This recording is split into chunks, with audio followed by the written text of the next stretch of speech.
Hello there, welcome to the Saraway channel wherever you are in the world, and so much love to each and every one of you. I do hope you're doing remarkably well. I'm doing great, thank you very much, and we're on the final part of our story tonight, and it's extremely exciting. So go and get yourself that lovely drink, and let's continue with the final part of our story tonight. Oh, I remember Peter Bolton, Dad, said Candy excitedly. Such a nice gentleman he was. I mean, didn't he play bridge with you? He still does play bridge with me. And yes, you're right, Candy, he is the perfect gentleman. Well, I'd bump into him often when I used to take Sheba for walks down that woodland trail. He had a bull terrier called Sultana that was quite old at the time, so I don't think he's alive anymore.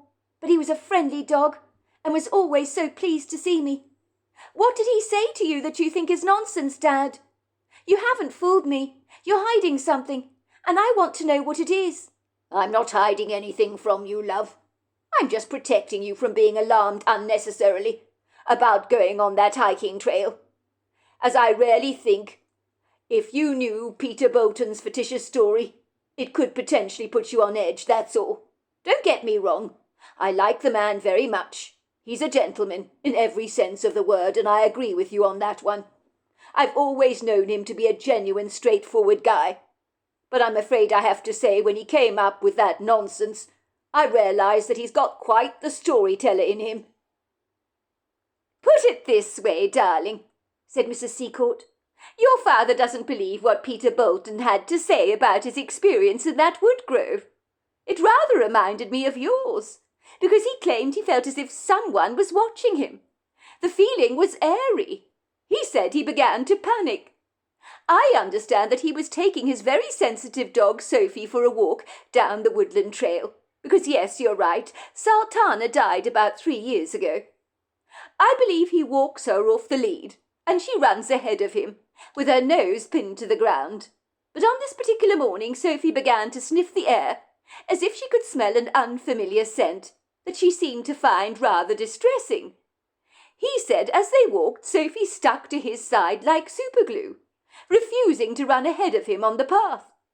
She seemed to be whining and becoming increasingly apprehensive, as if she knew something was there, and she wanted no part of whatever it was. Mr. Bolton said that every time he took Sophie for a walk down that trail, that she would always be so enthusiastic. Her energy was boundless. She'd chase after everything that moved and leave her scent wherever she could. But on that particular paradoxical morning, she was so on edge, so overwrought, and her behaviour was extremely peculiar. Mr. Bolton threw some sticks for her to encourage her to chase them, but it was a fruitless endeavour. She simply refused to run after them, and that was unheard of for her. All she would do was whine and look nervously through the trees as if she could see someone that Mr. Bolton could not see. Mr. Bolton was wondering if Sophie was poorly, and that potentially a visit to the vet was well in order, as maybe Sophie was feeling below par. It was then he realised that the woodgrove had become unnaturally silent, and then he was hit with the overwhelming sense he was not alone and was being watched. Sophie began to growl, and he said he followed her gaze, and that is when he claimed to have seen it. What did he see? Asked Candy, now sitting up on the edge of her seat. Well, he claimed he saw a strapping Bigfoot standing by a tree looking straight at him through dark, very soulful eyes. He said he saw it for a few seconds. It was staring at him and then vanished before his eyes. He said he was so terrified he bolted out of the woodgrove at lightning speed. That's how frightened the poor man was. He said he didn't go back on the trail for an entire week, but he said everybody was telling him that of course he had not seen a Bigfoot and that it was probably a shadow he'd seen. After a while he began to take Sophie back on her regular walks through the grove. Lo and behold, he hasn't seen anything since, but he's adamant that he saw a Bigfoot that day. But I'm afraid many people like your father sincerely doubt his story. They doubt his story, darling, said Mr. Seacourt, addressing his wife, because it can't possibly be true. That's what I say. He either made the story up to impress everybody at bridge, or he genuinely believed he saw a Bigfoot, when it was probably a dark shadow or something like that. He said he saw this thing in seconds, and then it was gone. Maybe it was all in his imagination." "He saw a Bigfoot," said Candy, looking somewhat bewildered. "I didn't think those creatures were even real." "Of course they're not real, darling," said Mr. Seacourt. "I do wish your mother hadn't brought all this nonsense up. What happened to Mr. Bolton is not what happened to you. You both may have experienced an eerie feeling in the woodgrove and felt somewhat uneasy about it, as you had a profound sense that you were being watched. But it doesn't actually mean anything was there. A woodland oasis is often reputed to being a place where people have bizarre experiences that scare the bejesus out of them. But my theory is that some people are hardwired to see things with their imagination that aren't even there, and Mr. Bolton could well be one of those people." "So what are you saying, darling?" asked Mrs. Seacourt. "Are you implying that there is no possibility whatsoever that Mr. Bolton is telling the truth about what he saw that day in the woodgrove?" "I'm not saying he's deliberately lying, love. He's not the type that would do that. But maybe he created the Bigfoot in his imagination, mistaking a dark shadow for the idiosyncratic creature. Perhaps he was actually seeing something else watching him. But Bigfoot, please give me a break. Credit me with some common sense, will you? I wasn't born yesterday." "Oh, you are the most dreadful cynic, aren't you, darling? And you know why. You're hardwired to believe in science.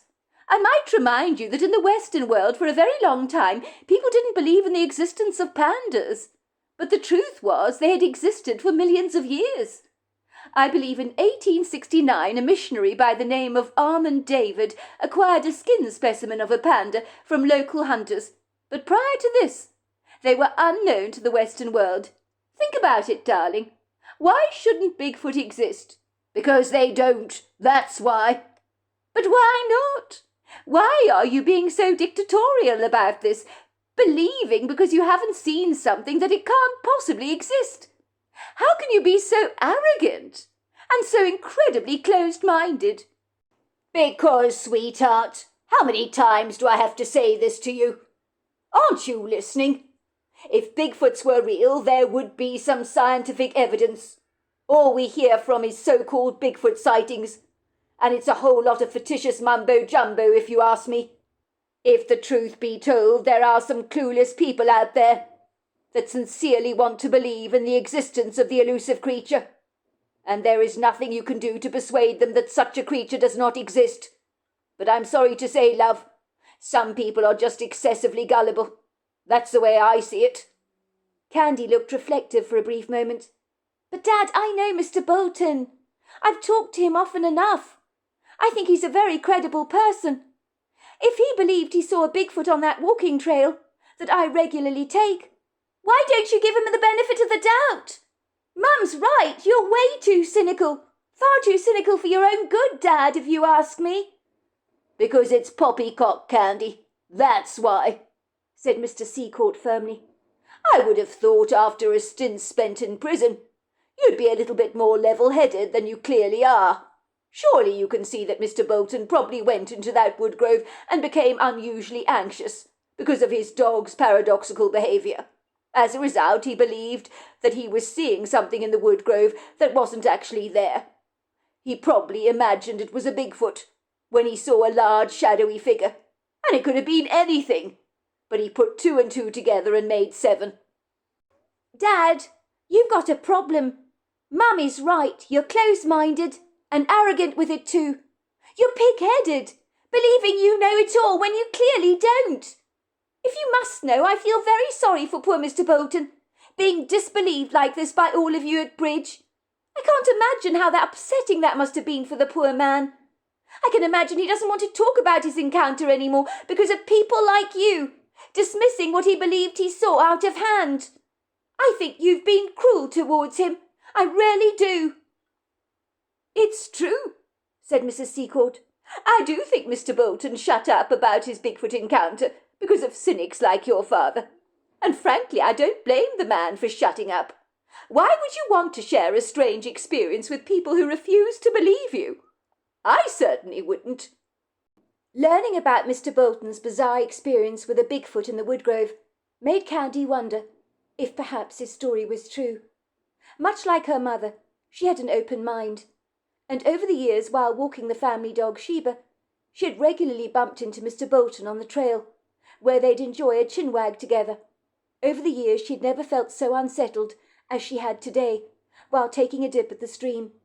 Much like Mr. Bolton, she had experienced the atmosphere of the woodgrove becoming unnaturally quiet, almost as if all the birds in the trees had stopped singing, and the feeling of being watched had burned right through her like a searing hot coal. She knew Mr. Bolton to be a man of great integrity, and why would you put yourself out there to be ridiculed by other people, unless you were sincere about what you thought you'd seen? Candy returned to the woodgrove on numerous occasions for her regular hikes, but she hadn't experienced the feeling of being watched again, which had been a huge relief for her. Candy wasn't sure how she'd react if she encountered a Bigfoot on the trail. She'd probably run for her life like Mr. Bolton had done, for she was certain they must be intimidating creatures. It was over the next few weeks that Candy would receive regular notes in the post. They always arrived at the house in a pink envelope, and she knew at once who they were from. She decided to keep the matter secret, for if she told her parents what was going on, her mother would likely lose it, and as far as she was concerned, it was best to ignore the messages and brush them under the carpet. But every time she received one of those pink envelopes, it always left a bitter, unsavoury taste in her mouth. Inside the pink envelopes were little messages done in black and white print, and they would say things like, "You might be out of prison, but it's not over for you yet, Candy. You'll pay for what you did." One morning Mrs. Secord picked up a pink envelope lying on the floor next to the postbox. "Oh, it's addressed to you, love. I've noticed that you've had a lot of pink envelopes in your bedroom of late. Who keeps sending you these letters?" she asked curiously. "Oh, it's nothing, Mum," said Candy, waving her hand in the air dismissively, her face growing quite white. "Oh, I don't like it when you say it's nothing, love. It makes me think something's up, Candy. What on earth is going on? I need you to tell me. Who's sending you these notes?" "Mum, life is too short to get upset about other people. You yourself said as much.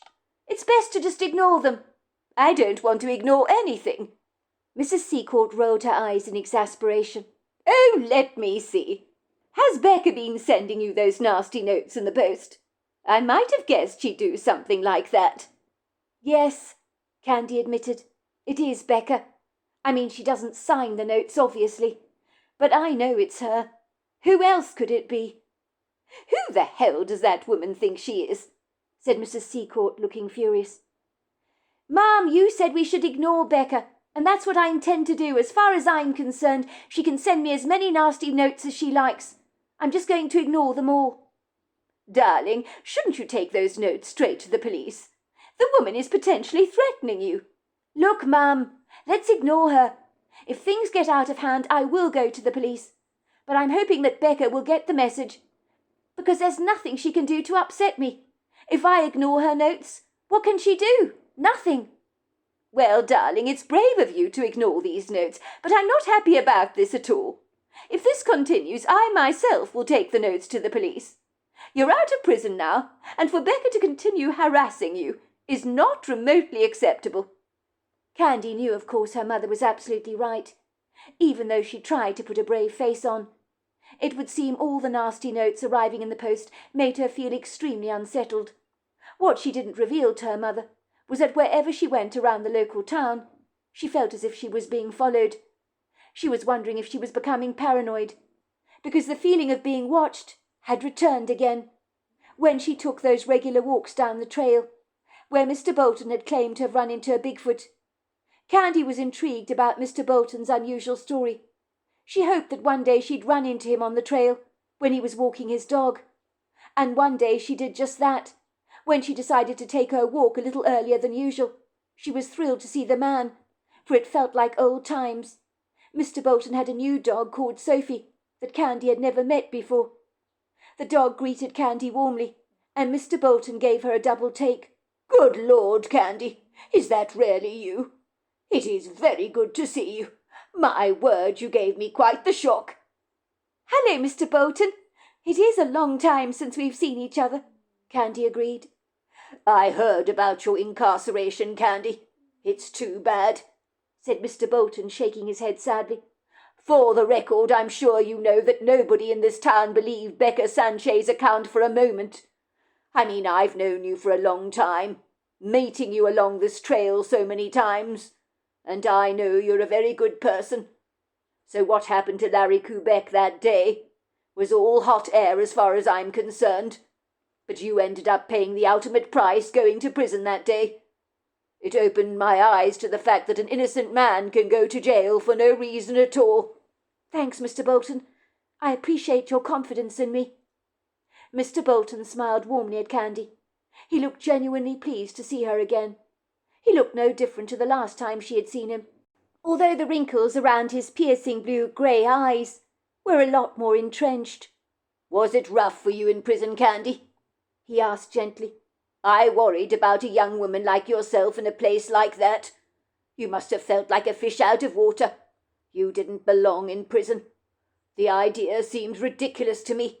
Well, I managed to survive, didn't I? Said Candy. I mean, I'm here now. Tell me, how's everything been for you, Mr. Bolton? So, he said. You know me, Candy. I'm a man of very structured routines. So one day is pretty much the same as the next. But I'm not complaining. I like it that way. Except on the day that you ran into a Bigfoot, Mr. Bolton. Right here up on the trail. Mr. Bolton frowned. You know all about that? Your father told you? Yes. My parents told me about the incident. I was a damn fool talking about it to anyone. Most people don't believe my story. Especially not your father. He's the most cynical of them all. But I can't say I'm surprised about that. You probably shouldn't have told him, or anyone else for that matter, about your encounter, Mr. Bolton. You know what people are like. And my dad, well, he's the worst cynic of them all. Well, yes, I was a fool to talk about it, and I certainly regret it. For the record, Mr. Bolton, I actually believe your story.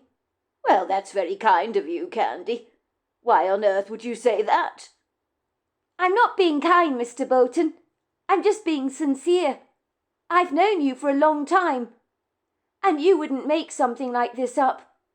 Believe me, I know liars when I see them. I've been around enough of them in prison, and I've learnt a lot about lying over the last few years, about who I can trust and who I can't. Mr. Bolton, you're not a person who would ever make up fictitious stories.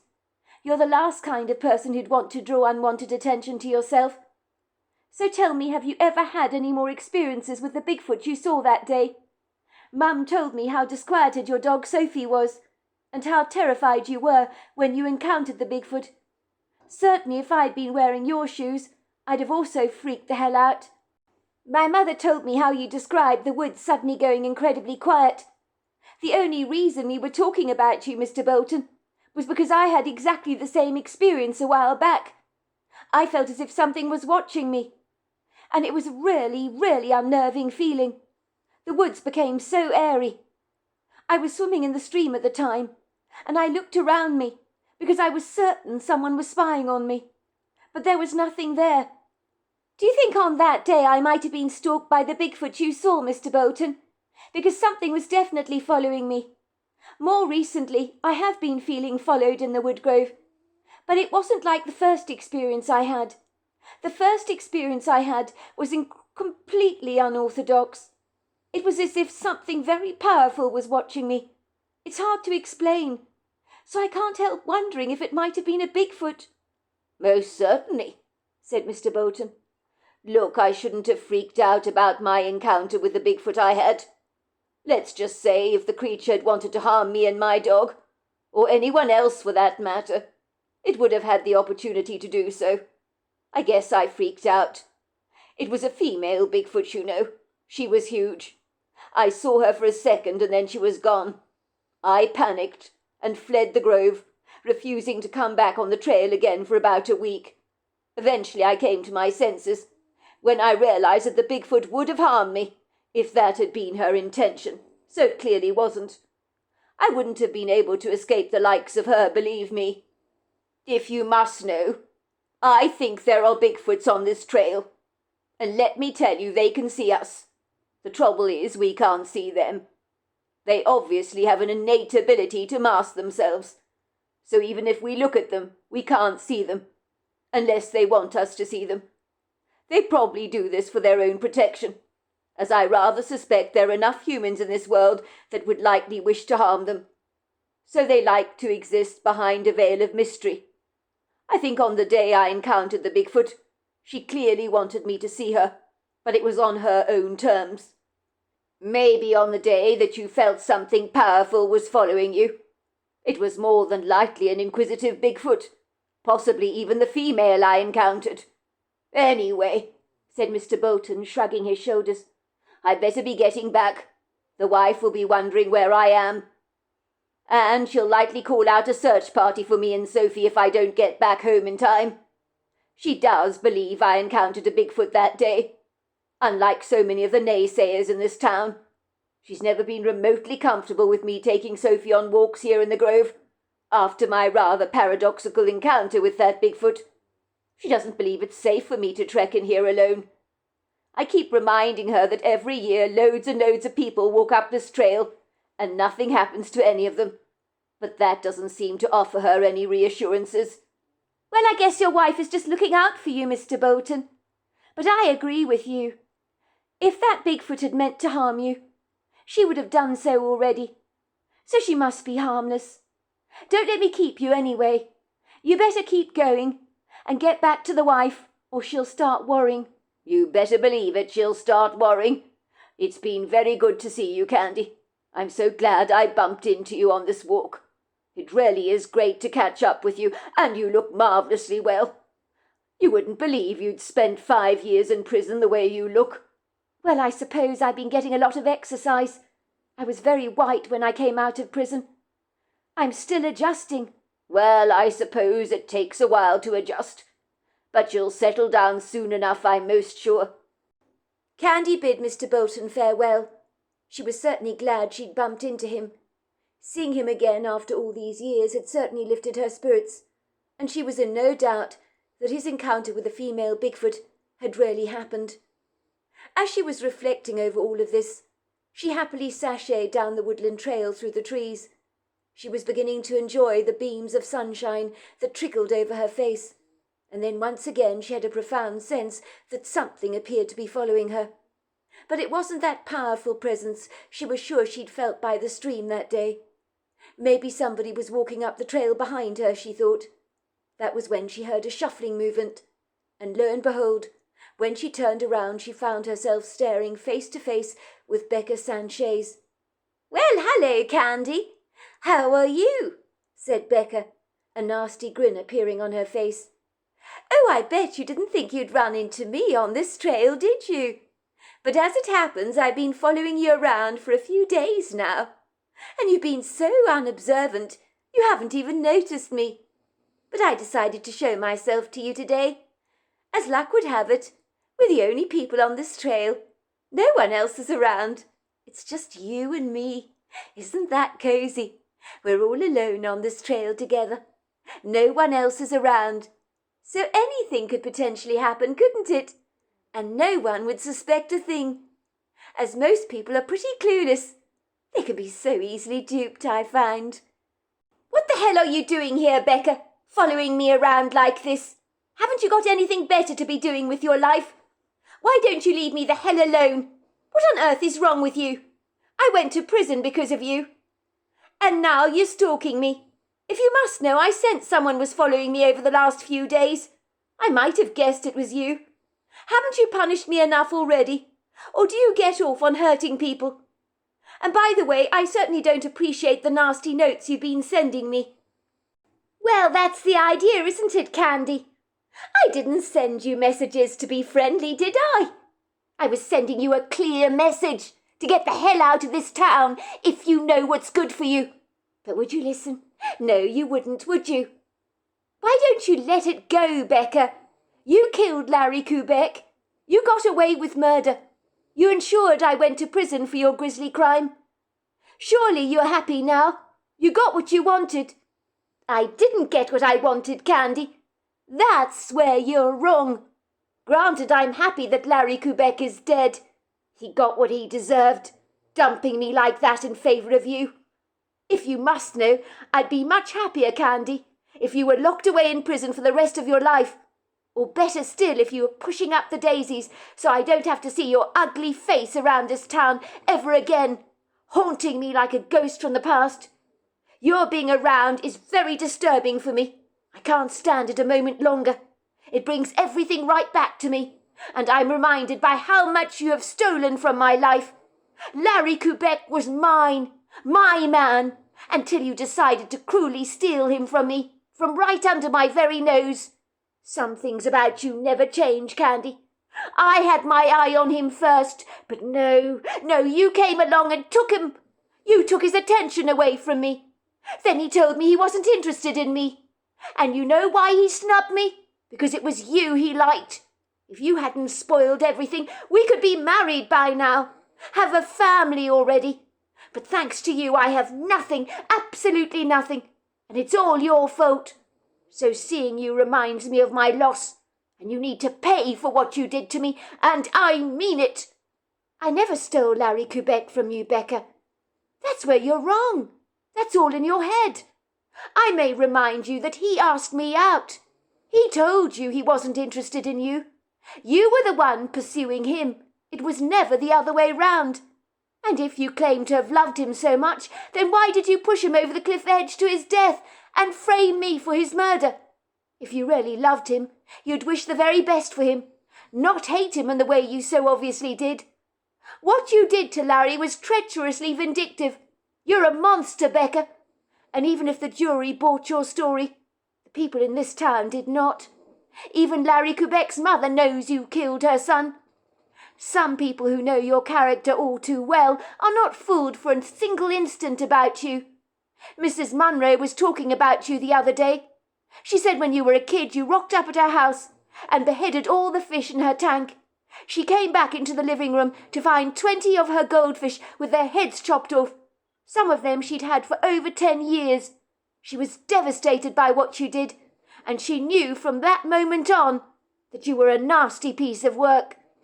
I don't give a toss about Mrs. Munro, or about anyone in this poxy town, or what they actually think of me. So why did you do it, Becca? Why did you kill Larry Quebec? Why would you do a thing like that? Well, I wasn't going to sit back and watch you marry him, was I, Candy? That was never going to happen under my watch. Never! You hear me? I knew I had to destroy you, and I had to kill him, and that was what I was going to do. I set you up to go to prison because I wanted to punish you for what you did to me. I thought they'd put you away for life. I even hoped that you might end up being executed, but no such luck. All the jury thought was that in a moment of rage you lost it, and that it was partly an accident, which was why you only served 5 piddling years. It's pathetic. You certainly piled on the character references in that courtroom, didn't you? To stand up for your so-called integrity. But 5 years, what a joke. I can't believe you're out of prison now. It makes me sick to my stomach. Well, you're going to have to get over it, Becca, aren't you? Because I'm out of prison now, and your plan wasn't as successful as you hoped it would be. I'd thank you if you leave me alone and stop sending me those nasty notes in the post. I don't appreciate them, and if you carry on sending them, I really will go to the police. I've put up with enough nonsense from you, and the last thing I need is you bothering me again, or threatening me in the way you are. If you can't stand the fact that I'm back in town, why don't you move away from this place? You know the saying, if you can't stand the heat in the kitchen, get the hell out of it. Becca was now glaring at Candy wildly. Her furious eyes looked like daggers, and the expression on her face was like that of someone filled with an intense hatred that was practically seeping out of the pores of her body like sweat. And in that quintessential moment, Candy could read the signs of danger all too clearly, for it would have been preferable for her to be chasing off a saber-toothed tiger than someone as recklessly defiant and unpredictable as Becca was. The only thought in her head was that this was not going to end well, because Becca Sanchez obviously wanted her dead, and what Becca wanted she usually got. Candy was not going to be intimidated by the likes of Becca. She was going to stand up for herself. Ostensibly after having spent 5 years in prison with some formidable women, many of them capable of great evil, Candy was somewhat surprised by how composed she was. She sensed the danger she was in, but still refused to allow Becca to detect any nervousness in her demeanour. She knew that you can never let an enemy see any weaknesses in your character, or they'll take full advantage of your vulnerability. If prison had taught Candy anything, it had given her guts. Guts she didn't even know she possessed. So she wasn't afraid, even in the secluded woodgrove, where she hadn't encountered a single soul, apart from Mr. Bolton on the trail, to give Becca a piece of her mind. Before Candy had a chance to express any indignation on her part, with one mighty blow, and a shooting pain on her cheekbone, Becca had punched her on the face, so hard that she lost her footing, falling back onto the soft earth. Becca was now sitting on top of her, pinning her forcefully to the ground, holding a knife to Candy's throat. It really was like something that you'd find in a low-budget horror movie. Candy's eyes widened. She knew when she felt the cold metal at her neck that Becca wasn't playing any games. Becca didn't have a sense of humour. What she was doing was very intentional. She had seen Becca push her boyfriend over the cliff to his death years earlier, so she knew Becca meant business, and she doubted she'd get out of the woodgrove alive. No doubt Becca had a plan. She knew how she'd dispose of her body, and she'd soon become one of those 411 cases that people talk about, although doubtlessly people in town, including her own parents, would guess that Becca was behind her mysterious disappearance. But no one would be able to prove a thing, and for a second time Becca would get away with murder, especially with her father's brother, fighting her corner for her, as he always did. "Please!" she cried out. "Becca, don't do this! I'm begging you! Don't do this! This is crazy! You don't want to hurt me, surely!" "Haven't you heard a single word I said, Candy?" Becca lashed out. "I wanted you to go to prison for life. I gave a magnificent performance in that courtroom, and you only get put away for a miserable 5 years. I could hardly believe it. You need to be punished severely for stealing my future that I could have had with Larry Quebec. You stole everything from me, absolutely everything, and you're going to pay for it. I'm going to slit your throat with this knife, and I'm going to dispose of your body, and no one will ever find you. Angie's going to help me on this. You'll disappear off the face of the earth, and no one will have a clue of what happened to you." "You don't need to do this, Becca. Can't we please talk about this? I know you're upset, but—" "Shut up, you bitch! There's nothing for us to talk about, not any more. You stole my future husband from me, and you're going to pay for it." "You're sick, Becca. You really need help. You should go and see a psychologist. I really mean it. They can help you. You can talk about all your problems, all the things that upset you." "Shut up! Tell me, what are your last words, Candy?" Becca asked her, forcefully slamming the knife against her throat, so hard, in fact, that she could feel the sharp razor cutting against her skin, so that some blood started to trickle down. It hadn't even been a deep cut, but she knew it wouldn't be long before her throat was slit. She closed her eyes, for she couldn't fight against the pressure of Becca's weight on her body, even though Becca was a very slim woman. The threat of the knife was all too obvious. She may as well make peace with her maker, she thought. There was no point in crying out for help. Mr. Bolton had long since gone, and there was not a soul to be seen on this woodland trail. She might as well surrender to her fate. But just as she was waiting for her throat to be slit, very suddenly she heard a loud, very forceful scream. At first she thought the scream had come from herself, but then she realized it was Becca that was crying out for help. How could that be? "Help! Help, Candy! Help me! Put me down! Put me down!" she kept shrieking out. "Put me down!" Candy opened her eyes somewhat reluctantly, and that was when she saw Becca had dropped the knife at her side. She was dangling in a Bigfoot's arms, her eyes ablaze with terror. Candy tried to adjust to the dim light in the woodgrove. Was this some kind of weird dream, she wondered? A dream of which she'd wake up in any moment? But no, This was happening right now. The Bigfoot had grabbed Becca, and now Becca was at the large, powerful creature's mercy. She was wriggling her arms and kicking her legs around and telling Candy to please do something to help her. But Candy just sat up on the forest floor, gawking at the Bigfoot in surprise, unable to believe what was transpiring before her very eyes. She realized that this formidable-looking Bigfoot was female. She had small breasts, a powerful chest, and must have been about 8 foot tall. She had overlong arms and powerful, robust proportions, and Becca was no match for this powerful thing. Candy was struck by how tiny and doll-like Becca appeared in the Bigfoot's arms, and seeing her struggle to fight off the powerful creature was almost comical to watch. Maybe the woman was getting her just desserts after all. The Bigfoot plopped Becca on the ground. Becca had stopped fighting the creature off, and was white as a sheet. The towering figure of the female Bigfoot stood over her, and was chanting words in a very strange language that Candy was not acquainted with, nor had she ever heard the likes of it before. Volika, Zakwasi, Zolasikaso, Hoshanti, Lilonobolo, Bikasikwati, Lotono.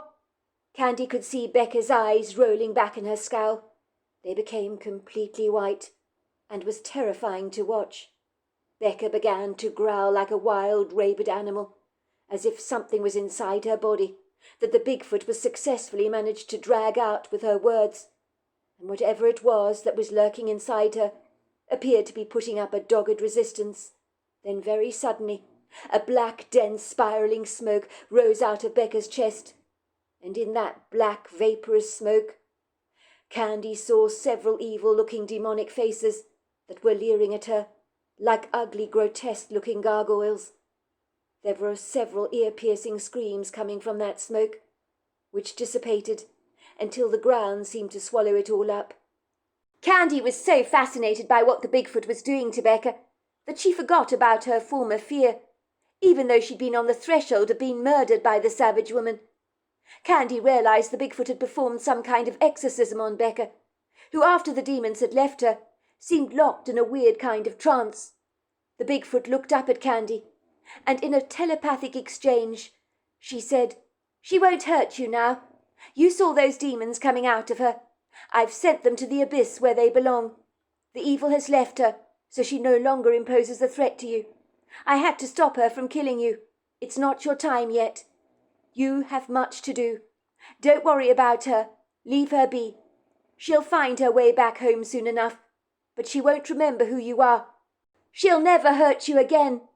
Before Candy could thank the Bigfoot for rescuing her and coming to her help, the creature had all but disappeared. Becca was now staring into space. She looked as if she was away with the fairies. Candy picked up Becca's knife, shoving it into her jacket. She called out to Becca, "Are you all right?" But Becca failed to respond to her, and continued to stare into space, as if she was living in an alternative reality. And in that moment, maybe she actually was. Candy ignored Becca and returned home safely, wondering what to make of what had just transpired in the wood grove. If her parents knew that Becca had tried to kill her in the grove, they would lose their minds. But Candy believed Becca no longer imposed a threat to her. She had seen for herself the woman being delivered from a plethora of demons by a Bigfoot of all things, and it was hard for her to take in. When Candy got home, she didn't speak of the bizarre event with anyone, apart from Mr. Bolton, of course, whom she shared the entire story with, and he believed every single word of it. "So the Bigfoot came to your rescue? Goodness gracious me, I'm very glad about that. You could have been killed by her, Candy. I knew Becca was no good. She's a nasty piece of work, she is. I should have known that Bigfoot meant me no harm when I encountered it that day. But it was so very large. I couldn't help but be intimidated, could I?" "But that's perfectly understandable, Mr. Bolton. I was intimidated, but I could see the creature was standing up for my help. But what do you think about the demons that came out of Becca, Mr. Bolton? What do you make of all that?" "I don't know what to think, Candy, I really don't. But I do absolutely believe that Becca was a very evil woman. Maybe evil people are possessed in some way. That would make sense to me. It's clear she must have been possessed. And demons are treacherously evil. I guess we should watch this space and see what happens with the woman. Are you sure you don't want to go to the police? I mean, she attacked you. She tried to kill you, Candy. Are you just going to write that off and act as if it never happened? It was the demons inside her that were trying to kill me, Mr. Bolton. I don't believe it was Becca herself. She's possessed. That makes everything completely different. It makes me look at things from a very different angle, don't you see? Maybe she'll become a regular person now that she's been delivered.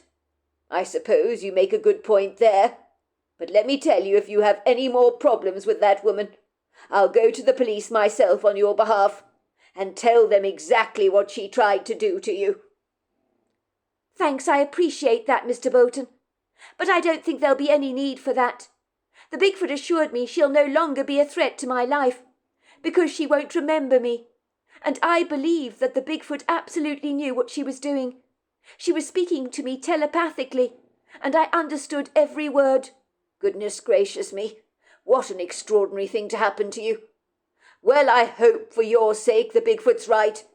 If anything were to happen to you because of that woman, I'd never be able to sleep at night, based on what you've shared with me. It was a lone hiker who stumbled across Becca on the hiking trail, claiming he'd found a woman wandering around the wood grove in a peculiar trance. The hiker took her to the police because she didn't even remember her own name. Multiple tests were performed on Becca by many doctors, who couldn't explain why Becca was suffering from amnesia. And although her memory came back, she no longer had any memory of Candy, Larry Kubek, or the court case that had sent Candy to jail for a crime she did not commit. Luckily, Becca got married and moved to another state, and people these days describe her as a likable person. So miracles can indeed happen in the most unlikely of circumstances. Candy, I'm glad to say, is happily married now, with children of her own. She lives close to her parents in the small town and regularly takes the hiking trail through the woods. But to date she hasn't seen another sighting of the Bigfoot she once encountered that saved her from certain death. But there are times when she's in the woodgrove she still feels watched. So there you are. That's my story. Wow, what an incredible story. Until next time, goodbye and good night. Finished, guys. Isn't that nice?